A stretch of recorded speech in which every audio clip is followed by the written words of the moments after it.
He has to strip Harry immediately of this title because I don't want to see the little twat over there taking money and meddling in 100%. politics. Breaking today. We can reveal the truth about Prince Harry's Ontario pay-for-play appearance. And guess what? We've got the footage inside, the photos, and the details that he desperately tried to ban. Because this guy is now so embarrassed about what his career has become. So let's take a look at Prince Harry sitting in this corporate conference for the money in front of a whole load of Canadian real estate agents. Can you imagine if 5 years ago, that's where you told him he would end up? And of course, at the same time, there is a political dimension to this as well, which the Royal Rota and the mainstream media have not revealed. So we're going to get into everything that was going on and why Harry's career has gone down to the gutter with my incredible Royal Crack team today. The Sidley Twins, P-Dina and Lauren the Insider. But first, let's look at this Daily Mail reporting from inside Prince Harry's cringeworthy VIP guest appearance to discuss the state of Canadian real estate. No wonder photos were banned. And their reporter Laura Collins, who actually was inside the venue, wrote, by the time the Duke of Sussex took to the stage, in one of the Hilton Toronto's many conference rooms, the arrival of a real-life prince had been well and truly teased. Certainly the prospect of Prince Harry addressing a room of real estate agents was intriguing, and the Daily Mail was there to witness his moment as the keynote speaker at the Ontario Real Estate Association's annual Powerhouse Conference on Monday afternoon. What could a man who lives a world away in Montecito, California, have to say to realtors gathered on a frigid day in Canada to talk about Ontario's housing crisis? Well, the president of the organisation, Kathy Poland, declared herself, quote, royally excited as she started the day. And Ontario Premier Doug Ford, who once told Harry and his wife Meghan that they were welcome to live in Canada, but Canadians wouldn't pay for their security, awkward, spoke of affordable housing and slammed Donald Trump, whose tariffs he blamed for the rising cost of living. As the event's first speaker, Ford anticipated a day of conversations with changemakers, politicians, analysts, professionals, academics, and Prince Harry. So he's in a category all on his own. And just after 3:30 p.m., the 400 or so attendees, it wasn't sold out, by the way, looked breathlessly on as the moment they'd been waiting for arrived. Harry took his seat for a fireside chat and was asked what advice he could give to a profession facing major challenges. What wisdom might follow? Well, guess what his first line was? I'm not here to give advice, especially not in housing. Nor, despite the building excitement that had preceded his arrival, was he there to be videoed or photographed, as all the other esteemed speakers have been. Filming Kathy Poland's introductory words before the prince had even emerged onto the stage was enough to see the Daily Mail reporter escorted from the room and forced to delete the offending footage. Later, Harry revealed that his aversion to photography extends to his pets.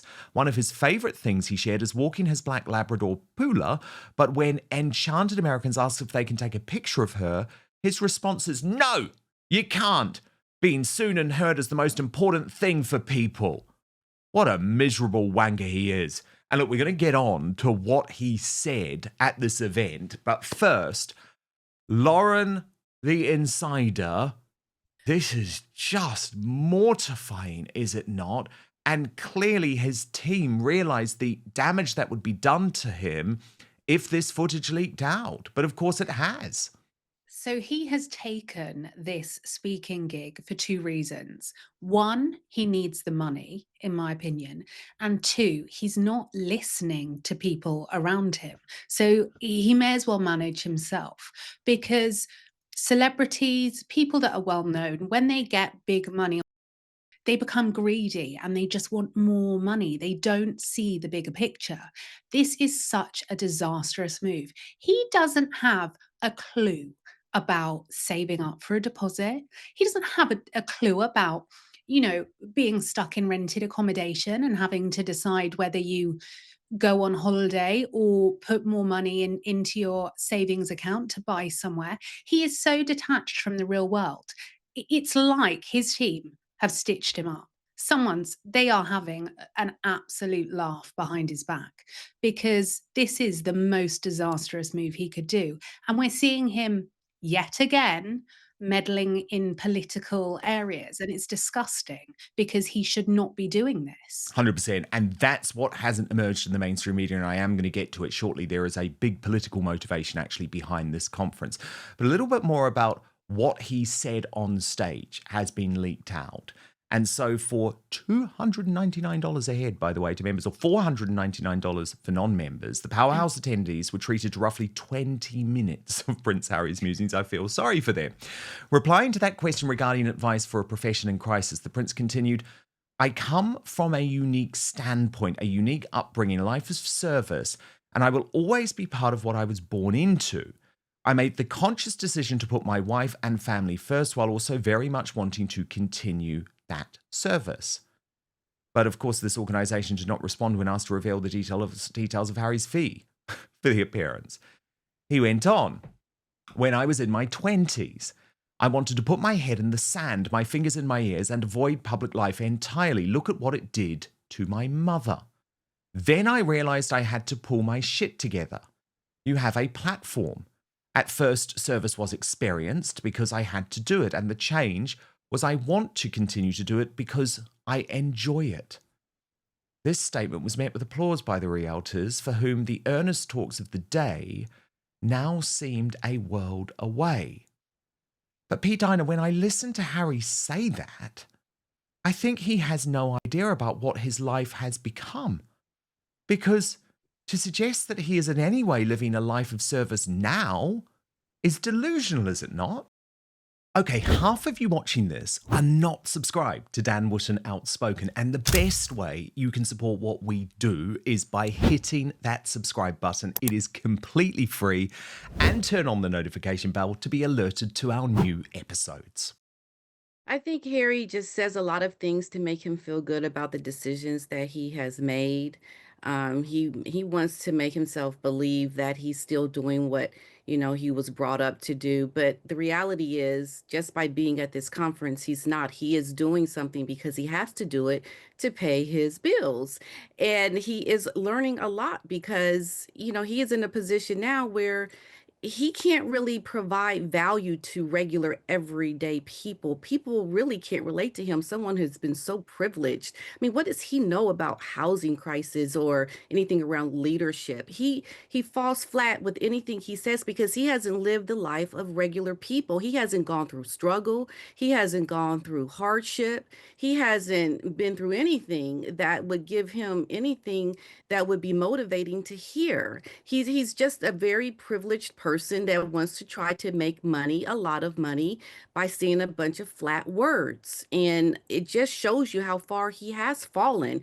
And just like he realized he had to get his stuff together, well, you need to get it together again because you have really put yourself in a very bad situation right now, because I don't think he really knows just how bad it will be for him with Meghan, to get the life back that he wants, because he's miserable. He's not happy, and he's just trying to get by and make it look good. But we all know deep down Harry is miserable just by the fact that he even did this event. I mean, come on. I mean, really, realtors talking about what leadership and other things around housing and politics, apparently. So Harry is just a lost soul. I mean, maybe this will be his up and coming story later about struggle and hardship once he goes through it with Meghan, because that is what is awaiting him. Seriously, it's going to get really bad for him once that starts to unravel before the whole public. Totally. Well, look, asked what made a good leader, Prince Harry left the crowd guessing. We know what it's not, right? We have a very good demonstration of exactly what it isn't. So there you go. I'm sorry, a direct dig at the US President Donald Trump, whose country he lives in, and who actually could have been booted out if Trump had truly wanted to go down that path, given the likely lies on his immigration documentation. Asked the best advice he'd ever had, Harry shared it was advice he'd given himself. Put your own mask on before helping others. He said, I ran myself into the ground. I burned out just wanting to be there for everybody, but you're no use unless you're physically, mentally fit. Coaching and therapy, he noted, were particularly helpful. 99% of us walk around with some form of unresolved grief, trauma, or loss. So look, Sidley's, that's his old shtick, isn't it? You know, I'm a victim. We're all victims. We live through a life of trauma. You know, that's his usual shtick. What isn't is making a very clear dig at Donald Trump, the US president, at a conference in Canada, which is totally anti-Trump. And it's risky for him to go down this path, given that the immigration form issue remains unresolved. I'd also argue that it's totally undignified and shows exactly what this man is about. It's very disrespectful. Yes. I mean, it doesn't matter what side of the aisle you're on. When you're going to another country and you live in you live in America, you're still representing America, and he has a lot of freedom here. Whether he thinks I don't know where he's getting this that Trump has made it this hellscape. He really hasn't. I know Harry and Meghan would like to think that, but they live pretty good lives. And see, I'm seeing this for the first time. I'm in total shock right now. What you just read, Dan, about his mother. What does his mom's death have anything to do with selling homes and the real or him being like? I'm sorry. What does any of this have to do with him picking himself up off the ground and getting himself together? When did he ever spread himself so thin that he was there for everybody? What the hell is he talking about in this? And also the political part of it. Meghan was just on that Bloomberg interview with Emily Chang, I believe. And she said, guys, I have not been political, neither has my husband, and we will continue to not be political. Yeah. Well, now you're showing up at political things. Yeah, I'm not going to say the line is just coming out. I'm not going to say allegedly anymore. They're broke. They're broke. There's no way you would do something like this and not be broke. This is like when Bruce Jenner would go do the speaking gigs. This is exactly what Harry's doing right now. He's taking probably because he low six figures. Yeah, exactly. And he can't spin this at all. That's the problem. Other events, maybe you can spin it, but there's nothing to spin here. This is not at all connected to his causes. He was asked Toronto Hilton? Yeah. The Toronto Hilton? Exactly. He was asked on stage what worried him. Sorry, Lauren, you come in. Sorry, I was just going to say it's the absolute arrogance of Harry. This is what makes me furious. He knows his name is Prince Harry. His face is Prince Harry. He knows where he goes. He should not be political. And he is doing this to poke the bear. So I have to ask the question, does he have behind the scenes protection from King Charles and the palace? Because this is exactly what it looks like to me. If he was doing something wrong, he would be pulled up on it. So why are they letting him get away with this time and time again? Because what makes my blood boil is we have children in this country that are being groomed, and all we keep getting told is it's not political, the royal family can't say anything. And we've got this clown over in Canada lecturing people, taking money at a political conference, because that's what it is. It isn't a real estate conference. It's not. That's what 100%. The smokescreen is. 100%. So, and look, I do think that comes to quite a fundamental conflict, of course, between King Charles and Prince William, because William watches all of this stuff with abject horror. That is not questionable. But look, Harry was asked on stage what worries him. And again, this is where he moved to his usual theme. He said AI and digital safety. Tech titans, he said, make money at the expense of children, exploiting young people, farming their minds.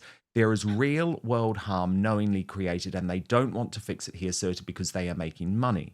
Perhaps keen to lighten the mood. He was then lobbed a question about Toronto. After all, the city has a special place in his story, given it's where his romance with Meghan first bloomed. And Harry acknowledged, Toronto gave me my wife. What would his ideal Toronto community look like if he were able to design it? Well, it wouldn't be in the city. I'm not a huge fan of cities, he told the room full of professionals dedicated to developing and selling urban real estate. I do better in the outdoors. My wife and I fled to Vancouver Island, and even that wasn't remote enough, so maybe an island within an island. And with that, his time was up. I mean, P-Dina, good Lord. God help me.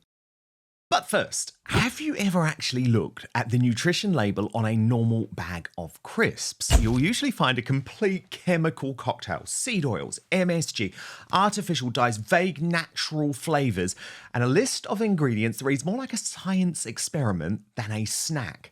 And then we wonder why we feel bloated, tired, and frankly, a bit grim after we eat them. That's why I was so interested when I discovered Masa. They're part of this growing real food movement, bringing back the kind of food our grandparents ate before snacks started being made in labs. Now, Masa's tortilla chips contain just 3 ingredients: organic, nixtamalized corn, sea salt, and 100% grass-fed beef tallow. That's it. So no seed oils, no mystery chemicals, just real food. And here's the crucial bit. They don't just avoid all the rubbish, they actually taste incredible. Snacking on Masa chips is nothing like eating regular chips. With Masa, you feel satisfied, light, and energetic. There's no crash, no bloat, no horrible sluggish feeling afterwards because they're made with real food. They're more satisfying too. So you're not mindlessly inhaling half a family bag and still feeling hungry afterwards. And if you love Masa, you will also love their sister company, Vandy Crisps. You know how much I love crisps, but Vandy makes the most delicious 3-ingredient potato chips. Proper flavor, proper crunch, without the garbage ingredient list. So ready to give Masa or Vandy a try?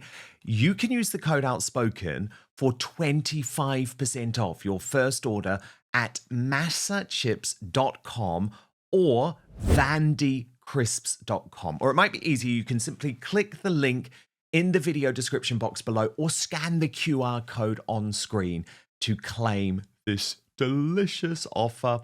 And for our viewers in the United States, Masa and Vandy are now available nationwide at your local Sprouts supermarket. So stop by and pick up a couple of bags before they're gone.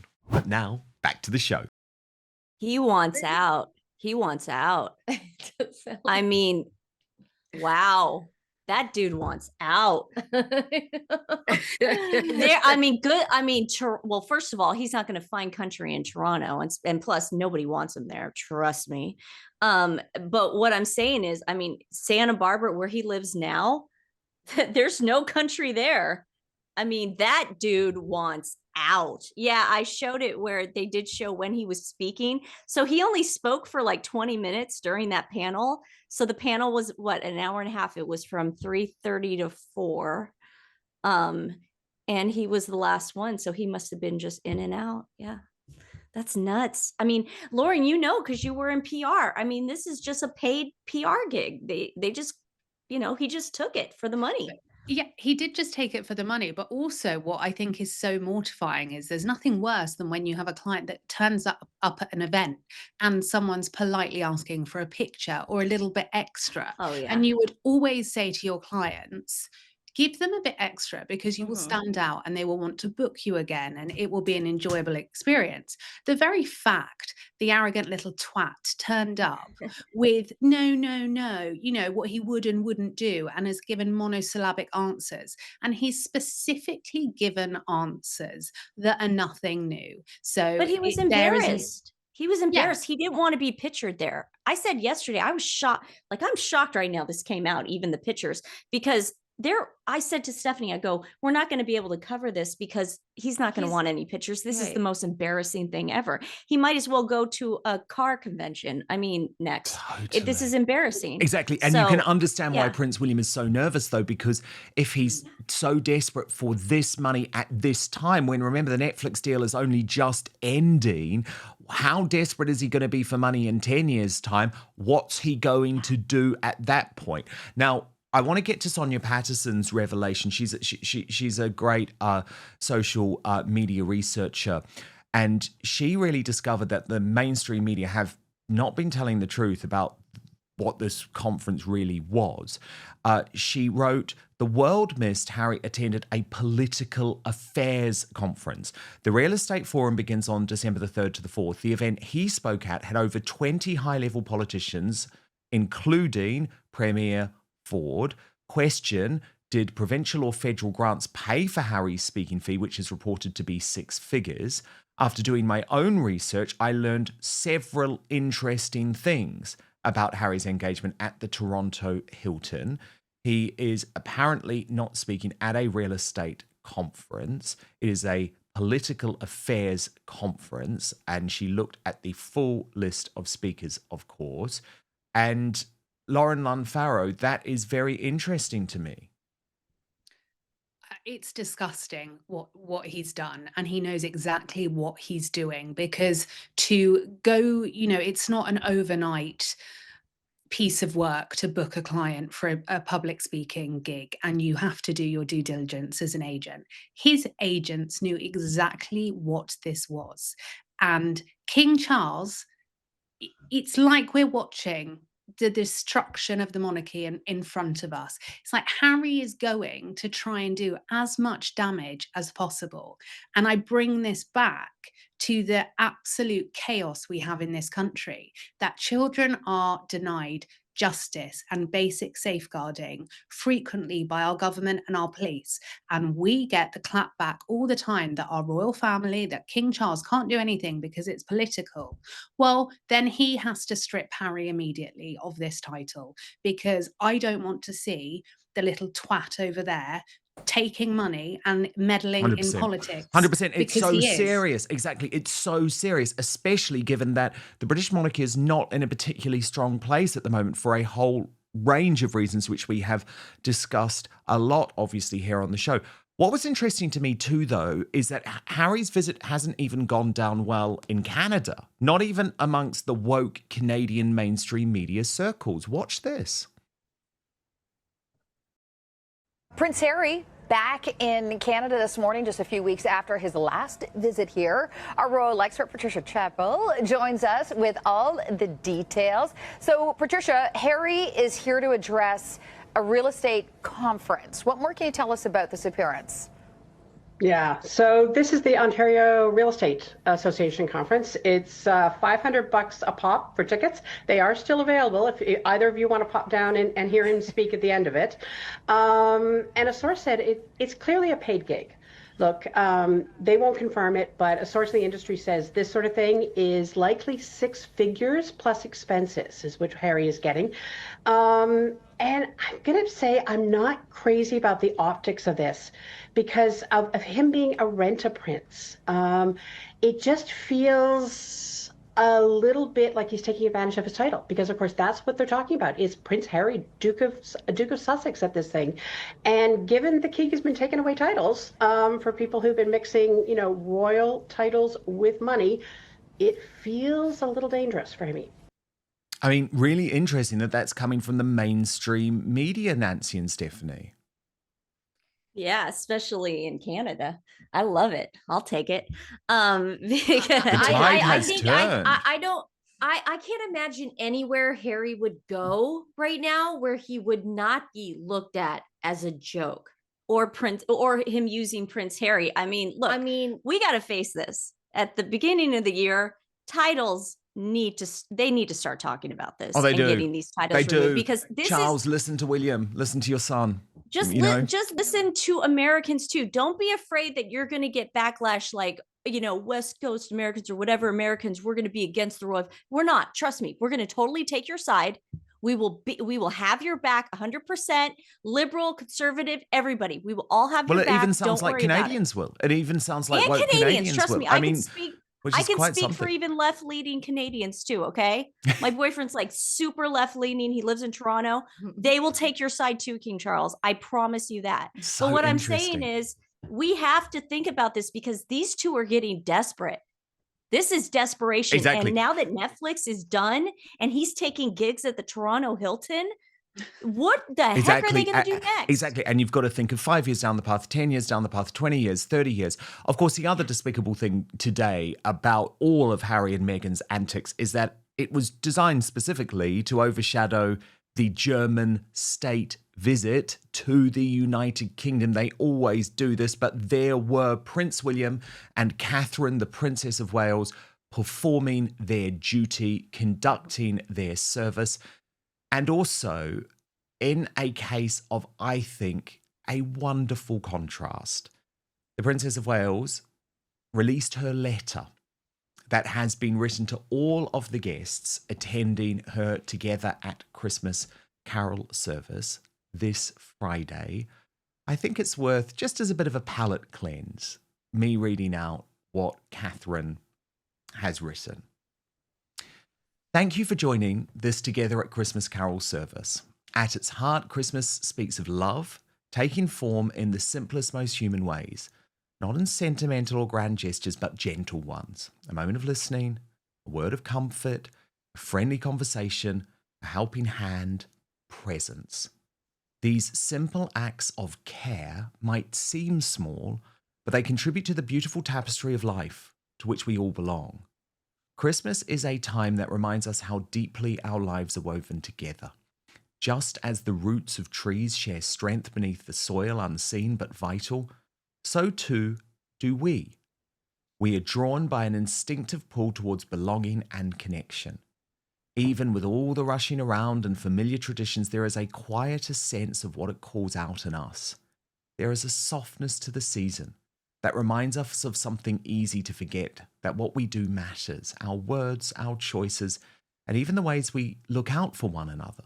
They ripple outward, touching lives we may never see. At a time when life can sometimes feel fragmented or uncertain, the Christmas season invites us to remember the power of reaching out to one another with generosity of heart, understanding, and hope. This carol service offers a moment of collective togetherness, a chance to celebrate the spirit of community and service, and to honor the visible and invisible bonds that unite us all. The time, care, and compassion you give, often quietly and unspoken without any expectation or recognition, makes an extraordinary difference to the lives of others. As the year draws to a close, I hope this season brings you moments of peace and clarity, and that you too feel surrounded by the same love and care that you offer so freely. Thank you for the warmth you have given and the kindness you have shown, and the quiet, constant light you bring to others. Wishing you a very happy Christmas.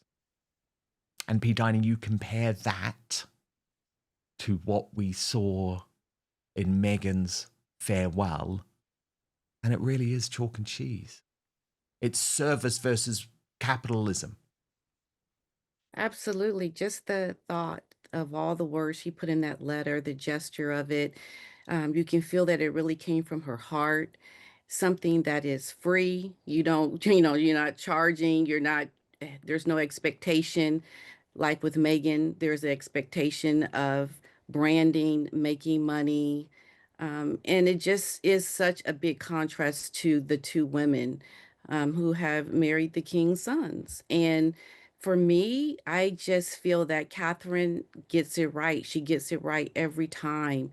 And Megan is the one that has disappointed me, I think, more than anything, as a woman who is American of color, in that she had such a great opportunity to represent in such a great way, and she failed. And that's why I get so upset with people that you want to lift up Megan for these reasons that are so superficial, but you're not looking at her character and what she brings to the table. But we have to look across the pond to Catherine to be the one to really show that. And it's just disappointing that Megan has failed in so many ways. She continues to not really get it and to learn and to really come authentic to people, because we're in a new age now. We see so much more behind the scenes that is a part of your story that Megan chooses to hide, and we resent that because we're not stupid consumers.